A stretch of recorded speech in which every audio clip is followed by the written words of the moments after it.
Hello guys, this is Sigma Institute of excellence और हम पढ़ रहे थे पेपर नंबर 4 बेसिक मैथ्स का। ठीक है, जिसमें हमने सेक्शन ए और सेक्शन बी को लाइव में कवर किया था। ओके, अब सेक्शन सी के लिए मैं अपलोडेड रिकॉर्डेड वर्जन बना रहा हूँ। ठीक है, देखो सेक्शन सी में आपको टोटल 9 क्वेश्चंस हो गए, आपको कोई भी 6 अटेम्प्ट करने हैं। ओके, तो हम 9 के 9 कवर कर रहे हैं। चलो 38 नंबर, देखो ये ऊपर सब सॉल्यूशन कराया हुआ है, लाइव में आप हमारा वीडियो देख सकते हो सेक्शन ए और सेक्शन बी का। ये पेपर नंबर 4 है, किसका? गाला का। ओके, चलो solve the following pair of equation by substitution method. Substitution method से हमें दोनों इक्वेशन को सॉल्व करना है। ओके, तो एक ये इक्वेशन है, ठीक है, और दूसरा ये इक्वेशन है। अब इस इक्वेशन को हम थोड़ा मॉडिफाई कर सकते हैं एलसीएम लेके, है ना। चलो क्या है, देखो एलसीएम लेंगे तो इन दोनों का एलसीएम आता है 6। तो यहाँ पे मेरे को 6 करने के लिए 2 से मल्टीप्लाई करना पड़ेगा। 3 2 होता है 6। तो अगर मैं नीचे 2 से मल्टीप्लाई किया तो ऊपर भी 2 से, यहाँ पे मेरे को 2 3 करना पड़ेगा, तो ऊपर भी 3 से मल्टीप्लाई करना पड़ेगा। तो ये कितना हो जाएगा, 2s plus 3t equals to 6 divided by 6। LCM 6 आया ना नीचे। अब ये 6 को भेज दो उधर मल्टीप्लाई में, है ना। 6 को इधर भेज दो इसके बाद मल्टीप्लाई में, तो 6 कितना होता है, 36। तो इस इक्वेशन को हमने थोड़ा मॉडिफाई कर दिया। ये हो गया हमारा इक्वेशन 2, ये हो गया हमारा इक्वेशन 1। ओके, अब हमें सब्स्टिट्यूशन मेथड से करना है। तो सब्स्टिट्यूशन मेथड से करने के लिए हम ये इक्वेशन उठा लेते हैं। चलो पहला इक्वेशन उठा लेते हैं, आप दूसरा भी उठा सकते हो, उसमें से भी आप वैल्यूज ले सकते हो, आपकी मर्जी। तो इन इक्वेशन 1 वी गेट, हमें क्या मिलेगा इन इक्वेशन 1 से। तो देखो मैं s की वैल्यू निकालूँ तो माइनस टी को, ये जो माइनस टी है उसको उधर प्लस में भेज सकता हूँ, मतलब वो 3 + t हो जाएगा, है ना। s की वैल्यू कितनी हो जाएगी, 3 + t। ओके, अब इसी वैल्यू को मैं किस में पुट कर सकता हूँ, इक्वेशन नंबर 2 में। हमने अगर इक्वेशन नंबर 1 से वैल्यू लिए तो उसको इक्वेशन 2 में पुट करना है। Put this value in equation 2। Okay, आपको ऐसा अब लिखना भी है। चलो 2s + 3t इक्वल्स टू 36।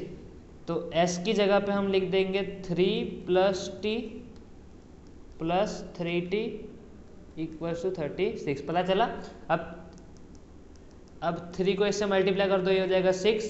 फिर 2 को t से मल्टीप्लाई कर दो तो वो हो जाएगा 2 × t, है ना। क्या हो जाएगा, 2t।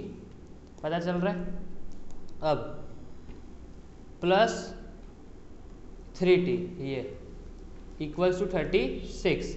ठीक है, चलो अब ये जो है इन दोनों को मैं प्लस कर सकता हूँ, ये हो जाएगा 5t। ओके, ये 6 को मैं भेज देता उधर माइनस में, तो 36 - 6 हो जाएगा वो 5t equals to 30, t divided by 30, sorry t equals to 30 divided by 5। Okay, ये 5 डिवाइड में चला जाएगा उधर।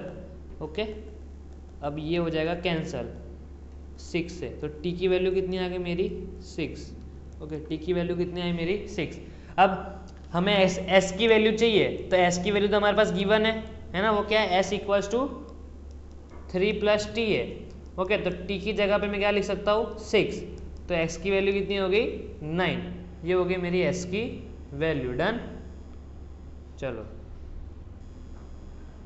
ओके, ये हो गई मेरी s की वैल्यू 9। अब 39 number, 2 numbers differ by 3 and the sum of thrice of the smaller number and twice the greater number is 66, find those number।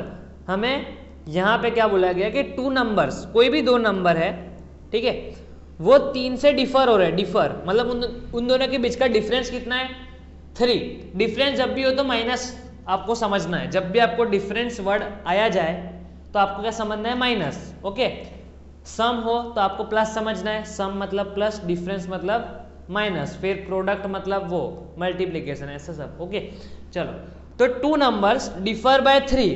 Okay, और आगे क्वेश्चन बढ़ो, आगे क्वेश्चन में क्या बोला है, the sum of thrice the smaller number and greater number. यहाँ पे 2 नंबर की बात हो रही है। ये जो 2 नंबर थे, ये 2 नंबर कौन से थे, एक था स्मॉलर नंबर, एक था ग्रेटर नंबर। ओके, तो हम क्या करते हैं, let the greater number be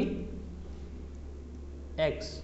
greater number को हम ले लेते हैं x, बी x ठीक है, और द स्मॉलर नंबर को हम ले लेते हैं y, है ना। स्मॉलर नंबर को हमने क्या ले लिया, y ले लिया। ओके, अब हमें क्वेश्चन में क्या बोला था कि इन दोनों के बीच का डिफरेंस, इन दोनों के बीच का डिफरेंस कितना है, 3। मतलब बड़े में से छोटे को माइनस करूंगा तभी वो 3 आएगा ना, वहां पे पता चल रहा है। ये जो 3 है वो प्लस में, अब मैं 2 में से 1 को माइनस करूंगा तभी वो +1 होगा ना, ठीक है। अब मैं 1 को 2 में से माइनस करूंगा तो वो -1 होगा, पता चल रहा है। तो यहाँ पे तो 3 बोला गया, डिफर बाय 3, तो फिर बड़े को छोटे में से माइनस करना है। तो ये इक्वेशन बन गया हमारा पहला, ये क्या बन गया हमारा पहला इक्वेशन, पता चला। अब दूसरा इक्वेशन क्या बोला है, देखो आगे द सम ऐसा कुछ लिखा गया आगे, the sum of thrice the smaller number, मतलब किसका किसका सम करना है। देखो सम, देखो सम मतलब प्लस लगेगा यहाँ पे कहीं पे, ठीक है, पता चल रहा है। सम मतलब क्या, प्लस लगाना है। ओके, जो क्वेश्चन में बोला गया वो चीजें करते रहो। फिर क्या बोला है, thrice the smaller number, smaller number क्या है, ये y, उसका थ्राइस मतलब 3 गुना, कितना गुना, 3 गुना। इस साइड हमने लिख दिया 3y, और आगे क्वेश्चन में क्या बोला है, twice the greater number, greater number क्या है मेरा x, और इसका 2 गुना, ठीक है। तो 2x + 3y हो गया। और इन दोनों का सम कितना है क्वेश्चन में वो भी देके रखा है, 66, कितना देके रखा है, 66। तो ये हो गया हमारा दूसरा इक्वेशन। ओके, अब देखो हम इसको एलिमिनेशन मेथड से कर सकते हैं। ओके, मेरे को इसको, इस इक्वेशन को 2 से मल्टीप्लाई करना पड़ेगा, है ना। मल्टीप्लाई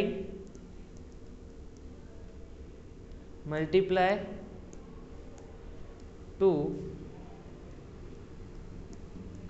इन इक्वेशन 1, है ना। मल्टीप्लाइंग 2 इन इक्वेशन 1, इक्वेशन 1 में हमने 2 को मल्टीप्लाई कर दिया, ठीक है। ऐसा लिखना पड़ेगा आपको, मैं यहाँ पे ऐसे क्रॉस करके आपको बता रहा हूँ। इसको 2 से मल्टीप्लाई कर दो तो ये क्या हो जाएगा, ये ऐसे हो जाएगा 2x, और ये 2, पता चल रहा है आपको, सबको 2 से मल्टीप्लाई करना है। ये x है तो x को 2 से मल्टीप्लाई करोगे क्या हो जाएगा, 2x। फिर इसको y को करो तो वो हो जाएगा 2y, है ना। और 3 को करो तो वो कितना हो जाएगा, 6 = 6, पता चल रहा है। ओके, तो ये बन गया हमारा इक्वेशन नंबर 3, क्या बन गया, 3 बन गया, ठीक है। हम क्या लिखेंगे, ऐड 2 and 3, इक्वेशन 2 और 3 को हम ऐड कर देंगे तो 2x + 3y = 66, 2x - 2y = 6। Okay, अब देखो ये तो प्लस में, तो ये कटेगा नहीं, तो इसको हम कर देते माइनस, है ना। तो अगर मैंने इसको माइनस किया है, इसकी साइन चेंज की, तो मुझे सबकी साइन चेंज करनी पड़ेगी। अगर ये माइनस है तो ये प्लस होगा, अगर ये प्लस है तो ये माइनस होगा, पता चल रहा है। प्लस माइनस कट, ठीक है। 3y + 2y कितना होता है, 5y, ठीक है। अब देखो 66 है और ये -6 है ना, ये आपको प्लस की साइन भूल जानी है। 66 में से 6 जाएगा तो 60 बचेगा। y = 66 / 5, ये कट y की वैल्यू कितनी आ गई, 12, कितनी आ गई, 12। अब हमें इस इक्वेशन, इसको हम कहाँ पुट कर सकते हैं, पुट दिस वैल्यू, ऐसा लिख देने का, put this value in equation number 1। Equation number 1 में हम इसको पुट कर देते हैं, ये जो इक्वेशन 1 है हमारा, इसमें हम पुट कर देते हैं x - y = 3 है, तो x - 12 = 3, तो ये जाएगा उधर प्लस में, तो वो हो जाएगा 3 + 12, तो x = 15, ये आ गई मेरी x की वैल्यू। डन। चलो 40 number. Okay, the first and the last terms of an AP are 17 and 350 respectively. If common difference is 9, how many terms are there and what is their sum? देखो यहाँ पे बोला है कि the first and the last, first term मतलब पहला A, जिसको हम A बोलते हैं, A1 बोलते हैं, आपकी मर्जी, है ना। फर्स्ट टर्म कितना देके रखा है, जो कि 17 देके रखा है, लास्ट टर्म देके रखा है 350। फर्स्ट टर्म मुझे देके रखा है 17, लास्ट टर्म को मैं an लिख सकता हूँ, l लिख सकता हूँ, जो कि मुझे देके रखा है 350। Okay, if the common difference, common difference को हम क्या बोलते हैं, d, इसको हम क्या बोलते हैं, d, तो मुझे d कितना देके रखा है, 9, ठीक है, सब क्वेश्चन में देके रखा है। अब मुझे फाइंड क्या करना है, how many terms are there, how many terms are there, कितनी टर्म्स है, तो टर्म्स को हम क्या बोलते हैं, n, टर्म्स मुझे ढूंढना है। एंड फाइंड देयर सम, सम भी मुझे ढूंढना है, मतलब Sn। ओके, पता चल रहा है। सबसे पहले मुझे टर्म ढूंढना पड़ेगा, कितनी टर्म है वहाँ पे, जितनी टर्म होगी उसका ही तो मैं सम ढूंढूंगा ना। चलो अब मुझे n ढूंढने के लिए मैं an का फॉर्मूला लगा दूंगा, क्योंकि मेरे पास सब अवेलेबल है, n-1 इंटू डी। अब an कितना है 350 equals to 17 plus n-1 into d मतलब 9। ओके, अब 17 को भेज दो माइनस में, 350 minus 17 equals to n-1 into 9। Okay, इनों को माइनस कर दो, कितना हो जाएगा 333 इक्वल्स टू n-1 इंटू 9। अब 9 को भेज दो डिवाइड में, ठीक है, तो 333 divided by 9 equals to n-1। Okay, पता चल रहा है। स्टेप्स को ऐसे मार्क कर लेता हूँ। चलो ओके, अब इसको मेरे को डिवाइड करना है, 9 डिवाइडेड बाई 333, तो 9 3 से कितना होता है 27, तो 63 हो जाएगा, फिर 9 7 जा 63 0। ओके, पता चल रहा है, 0 0 हो गया, तो ये हो जाएगा अपना 37 इक्वल्स टू n-1। ओके, अब ये जो -1 है उधर चला जाएगा प्लस में, तो n equals to 37 plus 1।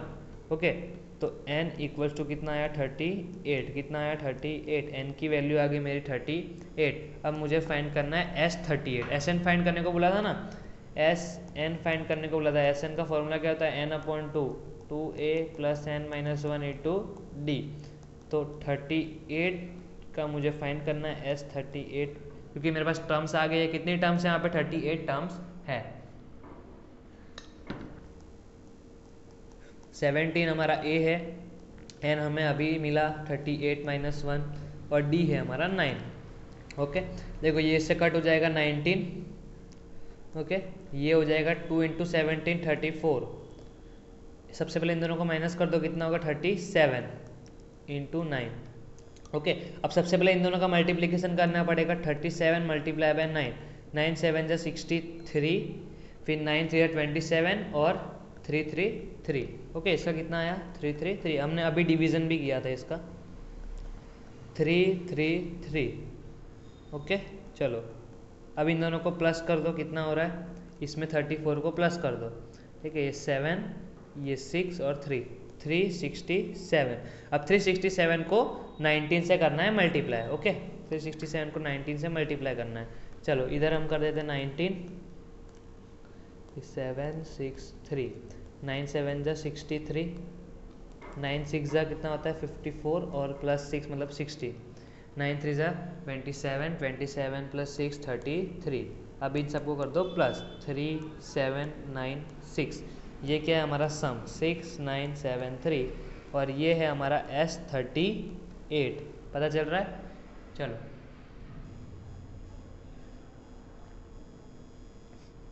(41) number, so that the points A, B, C, D are vertices of a parallelogram। क्या ये पैरेललोग्राम की वर्टिसेस है कि नहीं, हमें ऐसा बोला गया है। ओके, चलो तो देखो अब पैरेललोग्राम का केस क्या होता है कि ऑपोजिट साइड्स इक्वल होती है। ऑपोजिट साइड्स कैसी होती है, इक्वल होती है, ठीक है, और उसके डायगोनल्स जो होते हैं वो अनइक्वल होते हैं। डायगोनल्स कैसे होते हैं, अनइक्वल। ये जो पैरेललोग्राम होता है उसके डायगोनल्स अनइक्वल होते हैं, और ये चारों साइड्स, ठीक है, अब वो चारों साइड्स है ना, तो उसको मैं इधर लिख देता हूँ ऐसे। चलो ये मेरा A B C D, मतलब इधर हमें क्या करना है, ए बी का डिस्टेंस ढूंढना है, फिर बी सी सी डी और ए डी, फिर इनके डायगोनल्स का भी ढूंढना है। तो डायगोनल्स इसके अनइक्वल होते हैं। कैसे होते हैं, अनइक्वल होते हैं। चलो अब सबसे पहले ए बी, ठीक है, ए बी का ढूंढते हैं। यहाँ पे हमें कोऑर्डिनेट्स दे के रखे।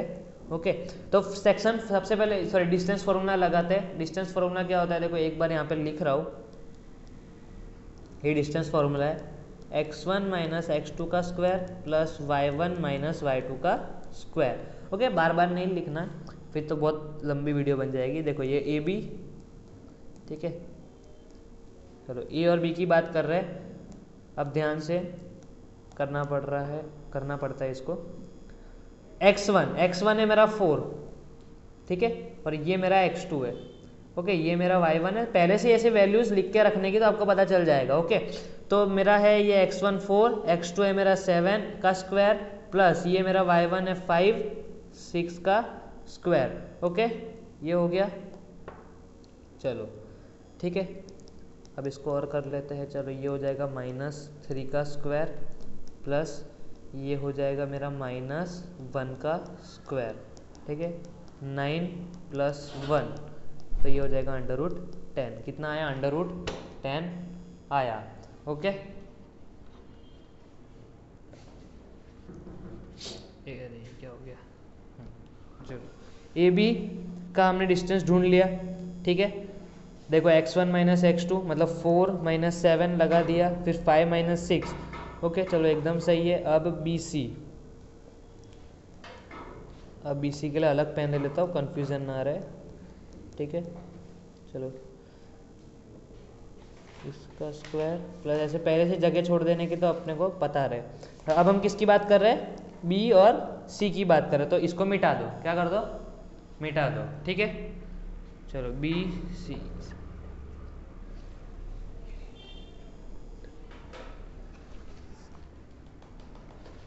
चलो अब यहाँ पे ये B और C, ये मेरा x1 हो जाएगा। क्या हो जाएगा?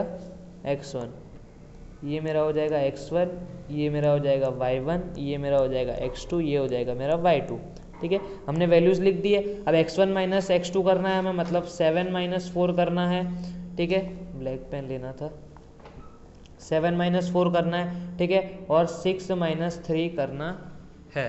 चलो तो ये हो जाएगा 3 का स्क्वायर, ठीक है, प्लस 3 का स्क्वायर, तो ये हो जाएगा मेरा 9 + 9। कितना हो जाएगा? 9 + 9, तो ये हो जाएगा √18। कितना हो जाएगा? √18, ठीक है, डन।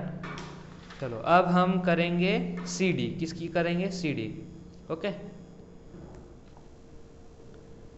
CD की बारी आ गई। चलो CD। ओके, तो इसमें ये मेरा है x1, ठीक है, यहाँ पे लिखा है ये x1 है, ये x2 है, ये y1 है, ये y2 है। Okay done. देखो अब इसके लिए अलग से पेन ले लेते हैं। चलो क्या ढूंढ रहे हैं? CD, ठीक है। तो x1 मतलब 4, x2 मतलब 1 का स्क्वायर प्लस 3 - 2 का होल स्क्वायर, ठीक है, इक्वल्स टू 3 का स्क्वायर प्लस 1 का स्क्वायर, मतलब 9 + 1 √10। ओके, ये उसका आंसर है। और अब हमें लास्ट ढूंढना है AD, A और D, ये वाला, ठीक है। अब AD के लिए हमारे बदल जाएंगे x1 y1। देखो ये हो जाएगा मेरा, अरे पेन नहीं चल रही, ये क्या हो रहा है? अरे पेन नहीं चल रही है यार।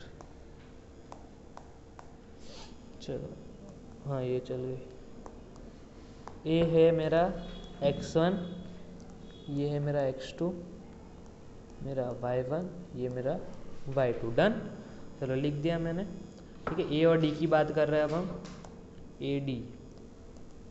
AD इक्वल्स टू, देखो x1 मतलब 4, x2 मतलब 1 का स्क्वायर प्लस 5 - 2 का स्क्वायर। ओके, अब एकदम ध्यान से करना है इसको, आप भी एक बार चेक कर लेना। 3 का स्क्वायर, 3 का स्क्वायर, ये हो गया 9 + 9 √18, ठीक है। देखो अब मैंने क्या बोला था कि पैरेललोग्राम में ऑपोजिट साइड्स इक्वल होनी चाहिए, तो आप देख सकते हो कि यहाँ पे AB, ये जो सामने सामने जो साइड्स होती है ना पैरेललोग्राम में, ये AB CD, ये AB और CD इक्वल है ना, √10 है, और ये इक्वल है ना। देखो ये कितना है? √10, ये भी √10 है, ये √18 है, तो ये भी कितना है? √18 है। तो ऑपोजिट साइड्स कैसी है? इक्वल है। ऑपोजिट साइड्स कैसी है? इक्वल, ठीक है। चलो तो AB इक्वल्स टू क्या है, ऐसा लिखना पड़ेगा आपको, रीज़न देके बताना पड़ेगा कि वो पैरेललोग्राम है कि नहीं है।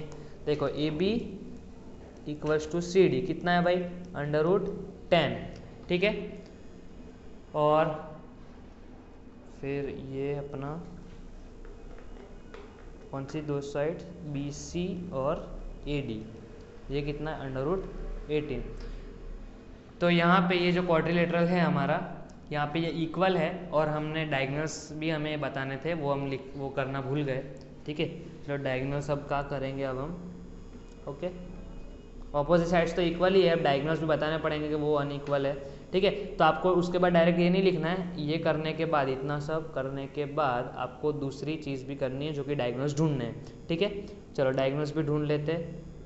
देखो ए सी है ना, डायगोनल्स मतलब ये वाला बीच, ये ए सी है और ये बी डी, ठीक है, मतलब ए सी। ओके, यहाँ पे अलग से इसके लिए ढूंढ रहा हूँ मैं, ये मेरा हो गया ए सी, ठीक है। चलो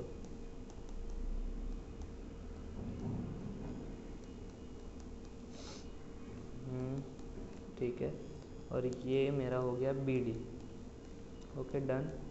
एक सेकंड बस, खाली हम ब्रैकेट बना के रखते हैं, फिर हम कोऑर्डिनेट लिख के कर देंगे। चलो अब आगे करते हैं, सॉरी गाइस, चलो ठीक है। अब ए और सी की बात हो रही है, तो देखो ए सी मतलब ये वाला और ये वाला, ठीक है, 4 5 और 4 3, ठीक है। यहाँ पे मैं लिख रहा हूँ, ए के कोऑर्डिनेट है 4 5, इसके है 4 3, और बी डी के भी लिख लेते हैं 7 6 और 1 2।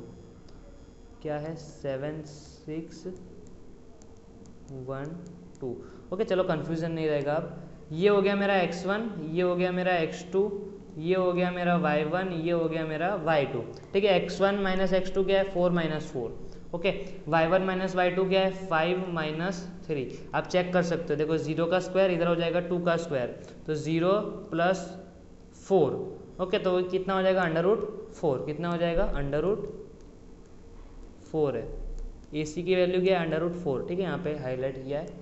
चलो ये बॉक्स में, अब यहाँ पे बी डी के लिए ये मेरा हो जाएगा x1, ये मेरा हो जाएगा x2, ये मेरा हो जाएगा y1, ये हो जाएगा मेरा y2। ओके, तो x1 माइनस x2 फिर y1 माइनस y2, ये हो गया मेरा 6, ये हो गया मेरा 4, तो 36 प्लस 16, तो ये कितना हो जाएगा 52।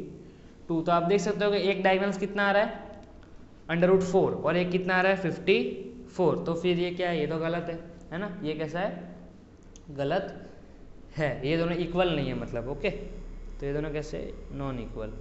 चलो तो डायगोनल्स यहाँ पे लिख सकते हैं, हेंस ऑपोजिट, अरे वो उधर लिखना पड़ेगा ना, A C is not equal to B D. ये डायगोनल्स कैसे इक्वल नहीं है, okay. A C is not equal to B C, hence यहाँ पे आपको सब लाइन लिखनी पड़ेगी, hence opposite sides are equal and ये अपने diagonals are not equal, so quadrilateral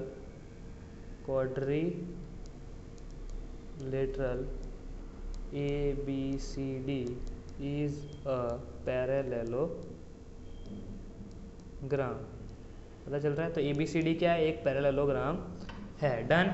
चलो ये मैंने आपको बताया, हाईलाइट करके भी बताया कि आपको ये चीज़ लिखनी पड़ेगी। चलो 42 number, okay, find the ratio in which the line segment joining A and B is divided by the x axis, also find the coordinates of the point of division। तो जब भी कोई लाइन x एक्सिस से divide होती है, क्या बोला मैंने, जब भी कोई लाइन x एक्सिस से डिवाइड होती है तो वहां पे जो कोऑर्डिनेट होते हैं ना y के, देखो x के कोई भी कोऑर्डिनेट हो सकते हैं, y के कोऑर्डिनेट 0 होते हैं, ओके। ये x एक्सिस है ना, ये कौन सी एक्सिस है, x एक्सिस है। अब x पे तो कहीं पे y है ही नहीं, देखो यहाँ पे भी y 0 है, हर एक पॉइंट पे y कैसा है 0 है। इसका मतलब क्या, जब भी हम x एक्सिस की बात करेंगे तो वहां पे y कैसा होगा, 0 होगा, कैसा होगा, 0 होगा। चलो तो ये है हमारा लाइन सेगमेंट AB 1 - 5, ठीक है, और B -4, और ये x एक्सिस से डिवाइड हो रही है, मतलब वो जो कोऑर्डिनेट होंगे जो डिवाइड हो रही है उसको हम P मान लेते हैं, वो कौन से फॉर्म में होगा, x, 0 के फॉर्म में होगा, क्योंकि ये x एक्सिस से डिवाइड हो रहा है। डन। चलो आपको ये सब लिखना भी पड़ेगा कि इसको हमने P अज्यूम किया, ये x एक्सिस पे डिवाइड हो रहा है, मतलब वो सब आपको, चलो कोई बात नहीं।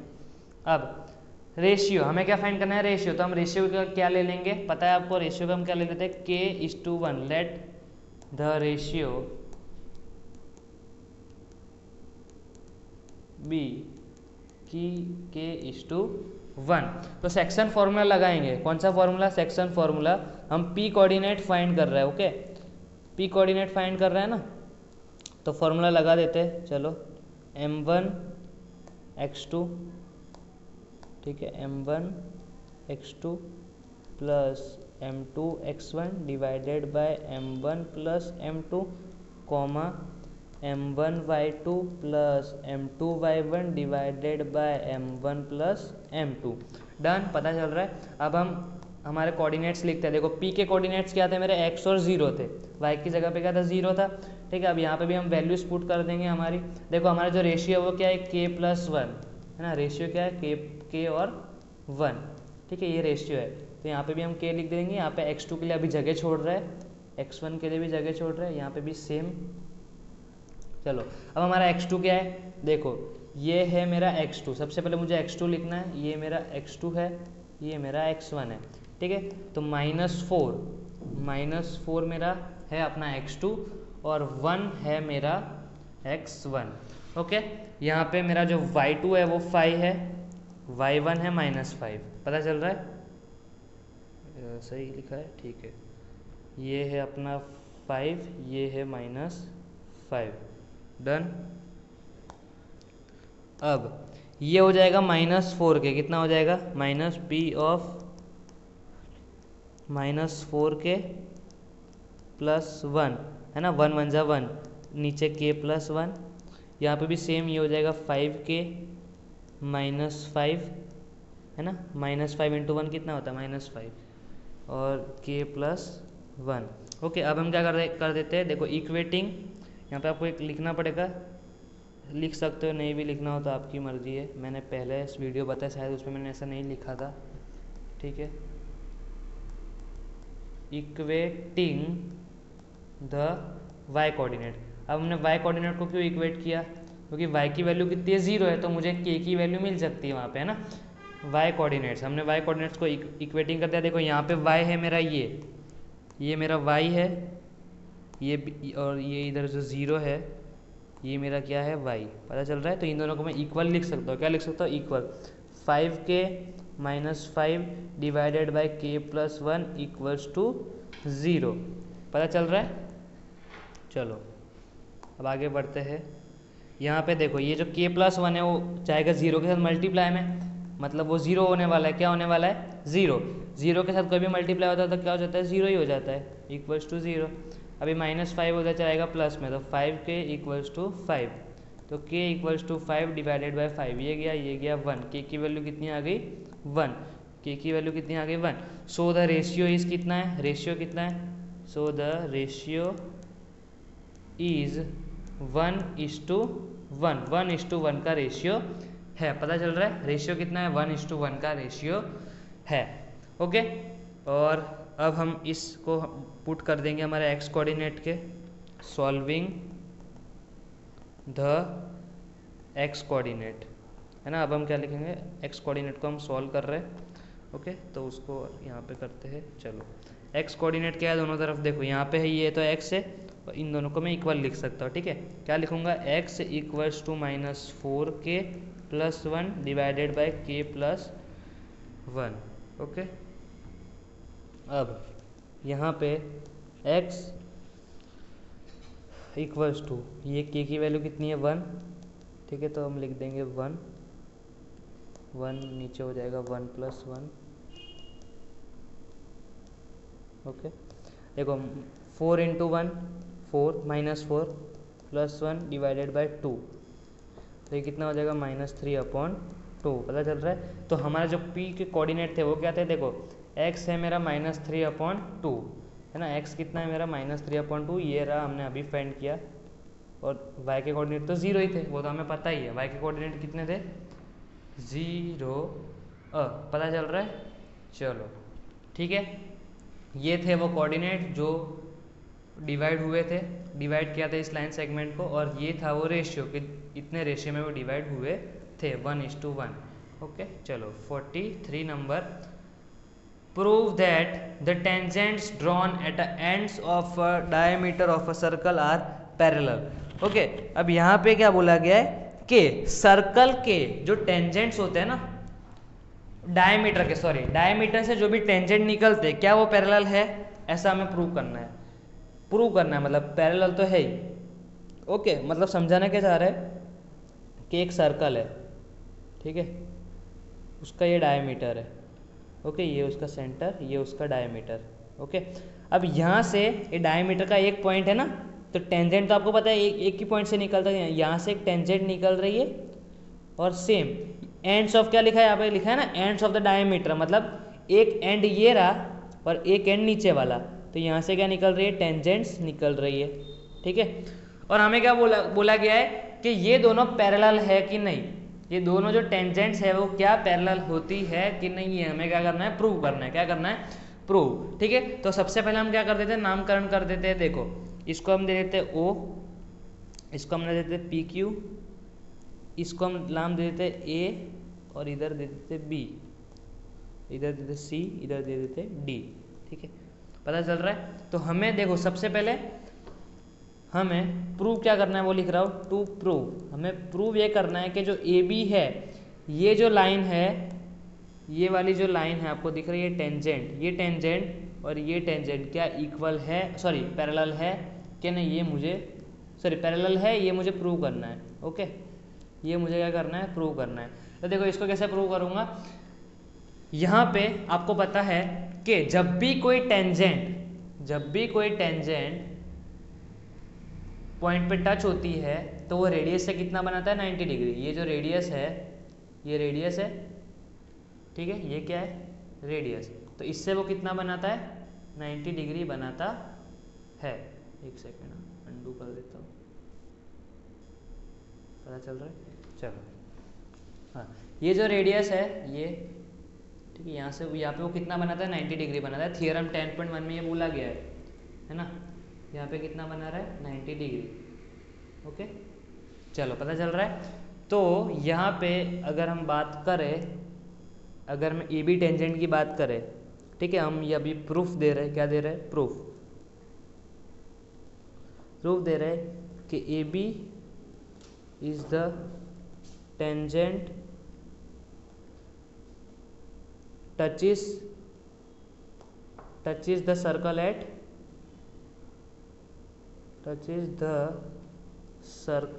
at P पॉइंट, है ना, P पॉइंट पे वो टच कर रहा है, यहाँ पे दिख रहा है आपको ये P पॉइंट। ओके, तो बाय थियरम 10.1 हम ऐसा बोल सकते हैं कि ये जो है, मतलब ये APO, मतलब ये वाला जो एंगल है APO, ये कितना है, 90 डिग्री, कितना है, 90 डिग्री, पता चल रहा है ना। ये जो APO है, एंगल APO, ये कितना है, 90 डिग्री। थियरम, कौन सा थियरम बोला था मैंने, 10.1। ओके, चलो अब देखो यहाँ पे मैंने इसको ऐसा क्यों किया है, अब मैंने ये वाला एंगल ही क्यों लिया है ना, ये वाला एंगल क्यों लिया, ठीक है, तो ये वाला एंगल मैंने इसलिए लिया, अब मैंने ये वाला एंगल ले लिया और नीचे में ये वाला एंगल लूंगा, नीचे की साइड सेम थियरम लगा के मैं ये वाला एंगल लूंगा और ये दोनों को इक्वल बता दूंगा। क्या कर दूंगा, इक्वल बता दूंगा। तो इसका मतलब क्या कि यहाँ पे एक z बन रहा है, क्या बन रहा है, z। अगर सर्कल को ध्यान से देखो, ये दो एंगल है ऐसे, तो यहाँ पे z बन रहा है ना, ये ऐसे, ये z बन रहा है, इधर भी और इधर भी ऐसे z बन रहा है। इसका मतलब क्या, अगर z बन रहा है तो ये दोनों लाइंस कैसी है, पैरेलल है, ठीक है। लेकिन देखो अब मैं इसको आधा एंगल नहीं बता सकता। देखो ये जो है ना, ये एंगल, ये जो भी एंगल है, ये इतना ही आ रहा है ना, मैंने हाईलाइट किया, देखो यहाँ तक ही आ रहा है, यहाँ तक। ओके, यहाँ से शुरू हो रहा है यहाँ तक, ये आधा ही एंगल है। अब मुझे इसको पैरेलल प्रूव करना, अगर ये दोनों लाइंस को मुझे पैरेलल प्रूव करना है, तो आपको पता है कि जब भी कोई दो लाइंस पैरेलल होती है ना, तो ट्रांसवर्सल ऐसी होनी चाहिए ना। ये ट्रांसवर्सल कभी भी आधी नहीं होती, वो पूरी होती है। ट्रांसवर्सल कभी भी आधी नहीं होती, वो पूरी होती है। तो इसको मेरे को पूरा बताना पड़ेगा, ये जो है ये, इसको मेरे को क्या करना पड़ेगा, पूरा बताना पड़ेगा। तो देखो अब चाहे मैं APO लिखूं या APQ लिखूं, क्या फर्क पड़ता है, एंगल तो वही है ना, एंगल तो क्या है, वही है। अब चाहे मैं APO लिखूं या APQ लिखूं, एंगल तो क्या है, वही है, एंगल तो बदलने नहीं वाला। ओके, तो इसका मतलब क्या, देखो यहाँ पे रीजन में मैं लिख सकता हूँ कि जो पी क्यू है ना वो डायमीटर है। क्या है? डायमीटर। डायमीटर है मतलब जो सेंटर है वो डायमीटर का ही भाग होता है ना। ये जो है, ये जो भी रेडियस है, ये रेडियस, इस सेंटर, जो भी बोलना आपको, ये सेंटर और जो रेडियस है वो किसका पार्ट है? डायमीटर का ही तो पार्ट है। तो मैं इसको पूरा भी लिख सकता हूँ। पी क्यू क्या है? रेडियस है, सॉरी डायमीटर है, तो मैं इसको पूरा भी लिख सकता हूँ। पता चला? तो ये हमने ऊपर वाले टेंजेंट की बात की। अब सेम हम नीचे वाले टेंजेंट की बात करते हैं। चलो, तो C D is the tangent touches the circle at कौन से पॉइंट पे? क्यू पॉइंट पे। ओके, तो यहाँ पे मैं क्या बोल सकता हूँ? कौन सा एंगल? मुझे ये वाला एंगल लेना है। क्यों लेना है? क्योंकि जेड बन रहा है। क्या बन रहा है? जेड। तो मैं डी क्यू ओ, कौन सा एंगल? डी क्यू ओ, जो कि कितना है? 90 डिग्री। ये वाला डी क्यू है जो कि कितना है? 90 डिग्री। तो angle D Q O equals to 90 degree by theorem 10.1। कौन सा थियरम? 10.1। ओके, चलो अब मैं इसको डी क्यू ओ की जगह, है ना, ये जो डी क्यू ओ लिखा है उसकी जगह में ये जो पूरा एंगल है इसको मैं पूरा ऐसे लिख सकता हूँ, पी तक जा सकता हूँ। ये जो ओ है उसको मैं पी तक खींच सकता हूँ, है ना, क्योंकि एंगल तो वही है। एंगल तो क्या है? वही है, ये जो सर्कल है। ठीक है, अब चाहे मैं यहाँ तक बोलूँ कि यहाँ तक बोलूँ, एंगल तो वही है ना। इस एंगल को मैं यहाँ तक बोलूँ, सेंटर तक बोलूँ, या तो इसको इस पॉइंट तक बोलूँ या इसको इस पॉइंट तक बोलूँ, एंगल तो वो का वही रहने वाला है 90 डिग्री। ओके, तो मैं इसको ऐसे भी लिख सकता हूँ। ये मैंने आपको ऊपर भी समझाया, एक बार फिर से समझा दिया ताकि आपको याद रहे। तो डी, ये जो है, ये मैं आपको दूसरी पेन लेके बताता हूँ। ये डी क्यू पी, पता चला? क्योंकि एंगल समझना बहुत मुश्किल है। D Q P equals to 90 degree. यहाँ पे भी वो रीजन लिख देंगे, P Q is the diameter, वो डायमीटर का ही हिस्सा है। ओके, चलो, तो आप देख सकते हो कि ये है, ये हमारा पॉइंट 1 बोल लो, इस पॉइंट को हम पॉइंट बी बोल लेते हैं। तो देखो ये दोनों ही 90 डिग्री से इक्वल है। ये 90 डिग्री से इक्वल है, ये भी 90 डिग्री से इक्वल है। इसका मतलब क्या कि ये दोनों भी एक दूसरे से इक्वल हो गए। तो हम क्या बोल सकते हैं? From point 1 and 2, from 1 and 2 angle A P Q equals to angle D Q P. ये दोनों एंगल इक्वल हो गए। और अगर ये दोनों एंगल इक्वल है ना, ये जो दो एंगल्स इक्वल है, ये वाले, ठीक है, ये वाले और ये वाला एंगल इक्वल, तो ये z बना रहा है। क्या बना रहा है? z। आप देख सकते हो ये z बना रहा है ना, ये ऐसे z बना रहा है। पूरा हाईलाइट कर देता हूँ, आपको पता चलेगा। ये ऐसे z बना रहा है, येलो येलो से हाईलाइट किया है, देखो पता चल रहा है। चलो ठीक है, तो इसी के साथ हमने प्रूव कर दिया इसको। ठीक है, यहाँ पे मैं क्या लिखूंगा अब? Here alternate angles are formed between, कौन सी लाइंस में बना है वो? ए बी और सी डी के बीच में बना है ना, ये ए बी और ये सी डी, ये दो लाइंस के बीच में बना है, ये ए बी वाली और ये सी डी, ये दोनों लाइंस के alternate angles are form between lines A B and C D. और बीच में ट्रांसवर्सल कौन सी है? ये जो पी क्यू है ना, पी क्यू, ये बीच में से को काट के जा रही है, तभी तो बनेगा, है ना। ट्रांसवर्सल तो जरूरी है, तभी वो एंगल बनेंगे। तो पी क्यू क्या है? उसका ट्रांसवर्सल। क्या है? Transversal. And P Q is transversal. Okay, पता चल रहा है? तो hence A B is parallel to C D. ये हो गया हमारा प्रूव। पता चला? ठीक है, चलो अब 44 number. The radii of two concentric circles are 17 centimetre and 8 centimetre. Chord of the outer circle touches the inner circle, find the length of the chord. यहाँ पे क्या बोला गया? Concentric circle. कंसेंट्रिक सर्कल का मतलब क्या होता है? टू कंसेंट्रिक सर्कल मतलब एक ही सेंटर से दो सर्कल बनाए गए। ओके, अब यहाँ पे क्या बोला है? रेडियस देके रखे कि एक का रेडियस है 17, एक का रेडियस है 8, तो मतलब एक छोटा सर्कल है। ओके, इसका रेडियस देके रखा है 8, कितना देके रखा है? 8। ओके, और एक है बड़ा सर्कल, ओके, उसका रेडियस दे के रखा है 17 सॉरी। ओके, अब यहाँ पे देखो कि ये जो है क्या बोला आगे, अ cord of the outer circle, क्या बोला है, अ cord of the outer circle, मतलब जो बाहर वाला सर्कल है ना, बाहर वाला, ये बाहर वाला सर्कल कौन सा हुआ, ये वाला, ये वाला क्या होगा, मेरा बाहर वाला सर्कल हो गया, पता चल रहा है। तो ये जो सर्कल है, ठीक है, इसका मेरे को कॉर्ड बनाना है, और कॉर्ड ऐसे बनाना है कि वो छोटे सर्कल को क्या कर रहा है, टच करके जा रहा है, पता चल रहा है। देखो ये जो सर्कल है, अ cord of the outer circle, outer circle का जो कॉर्ड है, मतलब ये वाला सर्कल की बात हो रही है, ये बाहर वाले, touch is the inner circle, मतलब टच करके जा रहा है, कैसे करके जा रहा है, टच, ऐसे टच, मतलब टेंजेंट बना के जा रहा है ना, पता चल रहा है कि नहीं चल रहा है, चलो ओके। और find the length of the chord, हमें इस कॉर्ड की क्या फाइंड करनी है, लेंथ फाइंड करनी है, पता चल रहा है ना। चलो तो हम करते हैं, ठीक है। आपको पता है कि वो छोटे सर्कल को क्या बना रहा है, वहां पे टेंजेंट बना रहा है, क्या बना रहा है, टेंजेंट, ठीक है। एक सेकेंड, चलो यहाँ पे क्या बना रहा है, टेंजेंट, ओके।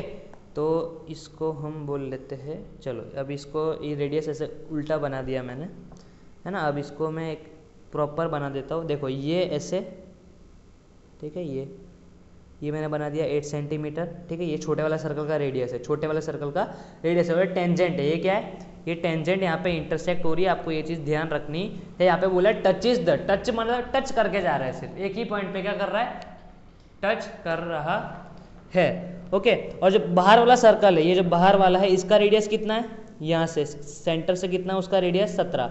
तो यहाँ पे एक जो है ये कौन से फॉर्म में बन गया, राइट एंगल के, है ना, राइट एंगल ट्राइंगल, ये उसमें 90 डिग्री हो गया। 90 डिग्री कैसे हो गया भाई, वो अपना थ्योरम 10.1। अब यहाँ पे हम क्या कर सकते हैं, अपना वो नामकरण देना पड़ेगा हमें, ठीक है, क्या देना पड़ेगा, नामकरण देना पड़ेगा। चलो तो दे देते हैं, ये इसको हम दे देते हैं O, ठीक है, ये A B और ये C, ठीक है। चलो अब यहाँ पे ये राइट ट्रायंगल है, ठीक है। सबसे पहले हम वो टेंजेंट वाला प्रूव कर लेते कि AB is the tangent touches the smaller circle, है ना, स्मॉलर सर्कल का वर्ड यूज करना आप, स्मॉलर सर्कल एट सी पे वो टच कर रहा है। और इसका मतलब क्या कि ये जो है ACO, ये जो एंगल ACO है वो ये वाला 90 डिग्री बनाता है, क्या बनाता है, 90 degree by theorem 10.1। Hence ACO angle ACO equals to 90 degree, theorem 10.1, okay. चलो ठीक है, ये हो गया। अब हमें AB फाइंड करना है। यहाँ पे पूछा गया क्वेश्चन में कि find the length of the chord. Chord क्या है, देखो ये बड़े सर्कल की कॉर्ड है, ठीक है। ये कॉर्ड, इसे हम क्या बोलते हैं, कॉर्ड बोलते हैं, जो भी दो पॉइंट पे टच होता है ना, इसे हम कॉर्ड बोलते हैं। यहाँ पे भी टच हो रहा है, यहाँ पे भी, इसको हम बोलते हैं कॉर्ड, ओके। तो एक कॉर्ड की मुझे लेंथ फाइंड करनी है, इसका मतलब क्या, मुझे AB फाइंड करना है। अब AB किससे बना है, देखो AB बना है AC प्लस BC, और लेकिन ये जो कॉर्ड है ना वो यहाँ पे कट रही है ना, एकदम कट रही है, पता चल रहा है, ये ऐसे परपेंडिकुलर है। इसका मतलब क्या, ये दोनों, ये जो C है उसका क्या है, मिड पॉइंट, C क्या है उसका मिड पॉइंट, तो AC इक्वल्स टू BC है। यहाँ पे क्या है, AC इक्वल्स टू BC, तो यहाँ पे मैं 2AC लिख सकता हूँ। और AC क्यों लिखा मैंने 2AC, क्योंकि मैं पाइथागोरस थ्योरम से मैं AC को फाइंड कर सकता हूँ, है ना। देखो अब यहाँ पे लिखूंगा by Pythagoras theorem, okay. Pythagoras theorem, यहाँ पे OA का स्क्वायर, ठीक है, हाइपोटेनस का स्क्वायर, ये हाइपोटेनस है मेरा, equals to OC square plus AC square, okay. OA square कितना है, 17 का स्क्वायर, OC का स्क्वायर कितना है, 8 का स्क्वायर, AC का स्क्वायर। अब 17 का स्क्वायर कितना होता है, 289, इसका कितना होता है 64 प्लस AC स्क्वायर। अब 64 को भेज दो माइनस में, क्या भेज दो माइनस में 289 minus 64 equals to AC square. तो 289 में से 64 जाएगा तो कितना बचेगा 225। ठीक है, तो AC स्क्वायर इक्वल्स टू 225। ठीक है, अब इसको भेज दो रूट में, किस में भेज दो, रूट में। ठीक है, AC को ये इसको रूट में भेज दो, स्क्वायर को उस साइड। तो 225 किसका रूट है, 15 का रूट है। तो AC की वैल्यू कितनी आ गई, 15। कितनी आ गई, 15। ओके, ठीक है, ये मेरे को मिली AC की वैल्यू। ओके, अब आपको पता है कि जो AB है कॉर्ड, उसको मैं क्या बोल सकता हूँ, AB equals to 2AC। Okay, तो 2 इंटू 15, मुझे कॉर्ड की लाइन, ये है chord, chord AB equals to 2AC। 2 into 15 कितना होता है, 30। तो 30 सेंटीमीटर मेरा क्या है, आंसर। ओके, पता चला, ये हो गया मेरा AB का answer 45 number. The mode of the following frequency distribution is 37। तो यहाँ पे जो मोड है वो कितना दे के रखा है, 37 दे के रखा है। तो 37 जो है वो कौन से क्लास में आता है, देखो जो मोड होता है ना वो ऑब्जर्वेशन से ही निकलता है। जो मोड, मीडियन, मीन, उसका जो आंसर होता है वो हमेशा क्लास में से ही, क्लास के बीच में से ही निकलता है। ठीक है, क्योंकि ये ऑब्जर्वेशन है, ये क्या है, ऑब्जर्वेशन। पता चल रहा है, चलो। तो अब यहाँ पे 37 जो है वो कौन से क्लास में आएगा, 30 और 40 के बीच में आएगा, है ना। तो ये हो गया मेरा मॉडल क्लास। ठीक है, 30 से 40 ये हो गया मेरा मॉडल क्लास। ओके, तो यहाँ पे मेरा L कितना हो जाएगा, 30 हो जाएगा। ठीक है, L कितना हो जाएगा, 30, और H कितना हो जाएगा, 10। अब बाकी सारी वैल्यूज तो हमारे पास है ही। Z को मैं क्या, देखो ये जो भी मॉडल क्लास होता है आपको पता है वो क्या होता है, F1, उसके आगे वाला F2, उसके पीछे वाला F0। ठीक है, तो मोड का फॉर्मूला क्या होता है, L plus F1 minus F0 divided by 2F1 minus F0 minus F2 into H, मतलब 10 वो। ठीक है, H लिखना पड़ेगा पहले। ओके, अब जो मोड है वो देखे रखा है हमें 37 क्वेश्चन में। L है 30 इक्वल्स टू, देखो F1 कितना है, 18, और ये कितना है, X।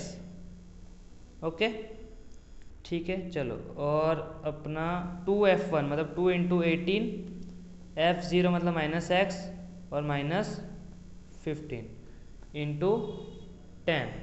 अब 30 जाएगा उधर माइनस में, कहाँ जाएगा, माइनस में, तो वो हो जाएगा 7। कितना हो जाएगा, 7। ओके, पता चल रहा है। अब यहाँ पे 18 माइनस एक्स बचा है। ठीक है, और नीचे क्या हो जाएगा, 36 माइनस एक्स माइनस 15। ठीक है, अब 36 में से 15 जाएगा तो कितना बचेगा, 21। कितना बचेगा, 21 इंटू 10। चलो 36 में से 15 जाएगा तो कितना बचेगा, 21। तो 7 equals to 18 minus x divide by 21 minus x into 10। Okay, अभी जो 10 है वो यहाँ पे मल्टीप्लाई हो रहा है, और ये जो नीचे जो है ये डिवाइड में उसको दे दे मल्टीप्लाई में, तो वो 7 के साथ मल्टीप्लाई में चला जाएगा। ओके, पता चल रहा है। तो वो 7 इंटू 21 माइनस एक्स हो जाएगा, यहाँ पे हो जाएगा 10 into 18 minus x. Okay, done. अब 7 को इससे मल्टीप्लाई कर दो, देखो 7 1 जा 7 और 7 2 जा 147 और इन माइनस 7x। ओके, दोनों को मल्टीप्लाई कर दिया हमने, यहाँ पे भी सेम मल्टीप्लाई कर देंगे दोनों से, 180 माइनस 10x। ओके, अब हम क्या करेंगे, इसको भेज देंगे उधर प्लस में, है ना, उस साइड, और इसको भेज देंगे उधर माइनस में, उधर भेज देंगे माइनस में। ठीक है, चलो। तो यहाँ पे क्या हो जाएगा, माइनस 7x पहले से ही है, वो 10x माइनस में था प्लस में हो गया। ओके, 180 उधर है और ये उसको हमने भेजा उधर माइनस 147, तो ये हो गया 3x, और 180 को हम 147 से माइनस करेंगे तो कितना होगा, 33। ओके, तो वो हो जाएगा नीचे डिवाइड में 3, ये कट, x की वैल्यू कितनी आ गई, 11। मतलब जो मिसिंग फ्रीक्वेंसी है वो कितनी है, 11। और मैंने बोलना भूल गया कि हमें यहाँ पे x फाइंड करना था। ओके, फ्रीक्वेंसी फाइंड करनी थी, ये जो है वो कितनी है, 11। चलो, अब लास्ट क्वेश्चन है 46 number. A box contains 3 blue, 2 white and 4 red marbles. If a marble is drawn at a random from the box, what is the probability that it will be 1 white 2 blue, sorry ये पहला question है, white blue और red. चलो एकदम easy question है, ठीक है। देखो यहाँ पे टोटल आउटकम कितना है, TOC कितना है, 3 ब्लू है, ठीक है, 2 वाइट है और 4 रेड है। मतलब टोटल कितने हो गए आउटकम, टोटल हो गए अपने 5 और 4 9, टोटल कितने हो गए 9, ठीक है, पता चल रहा है। चलो अब यहाँ पे क्या बोला गया कि प्रोबेबिलिटी पूछी गई है। सबसे पहली प्रोबेबिलिटी क्या पूछी गई है फर्स्ट में, कि यहाँ पे हम इसको नाम दे देते हैं कि ए गेटिंग अ वाइट। ए सबसे पहला इवेंट क्या है, ए की प्रोबेबिलिटी, वाइट की प्रोबेबिलिटी कितनी, वाइट आने की प्रोबेबिलिटी कितनी। ओके तो P ऑफ ए कितना हो जाएगा, देखो वाइट कितने हैं, वाइट है 2 बार, कितनी बार है 2 बार, तो 2/9, ये क्या हो गया हमारा आंसर। वाइट कितनी बार है 2 बार है, तो ऊपर आएगा वाइट की फेवरेबल आउटकम और नीचे आएगा टोटल आउटकम, तो 2/9 क्या है अपना आंसर। ओके अब सेकंड नंबर में क्या बोला है कि ब्लू आने की प्रोबेबिलिटी कितनी है, तो दूसरा इवेंट को मैं बी बोल लेता हूँ, ये बी इवेंट का नाम है गेटिंग अ ब्लू, तो P of B equals to, तो ब्लू कितनी बार है, देखो ब्लू है 3 बार, कितनी बार है 3 बार, तो ऊपर आएगा 3, नीचे आएगा टोटल आउटकम, ये इससे कट हो रहा है 1/3, तो ब्लू आने की प्रोबेबिलिटी कितनी 1/3। अब लास्ट थर्ड नंबर जो कि बोला गया है रेड, तो रेड आने की प्रोबेबिलिटी कितनी वो देख लेते हैं। सबसे पहले इवेंट लिख देता हूँ, event C getting a red, तो probability of event C equals to, red कितनी बार है 4 बार, तो ऊपर आएगा 4, नीचे आएगा 9, ये हो गया अपना आंसर। और इसी के साथ हमारा सेक्शन C खत्म होता है। सेक्शन D के लिए अलग से वीडियो अपलोड होगा। Okay guys, this is Sigma Institute of Excellence, stay with us, bye bye, enjoy.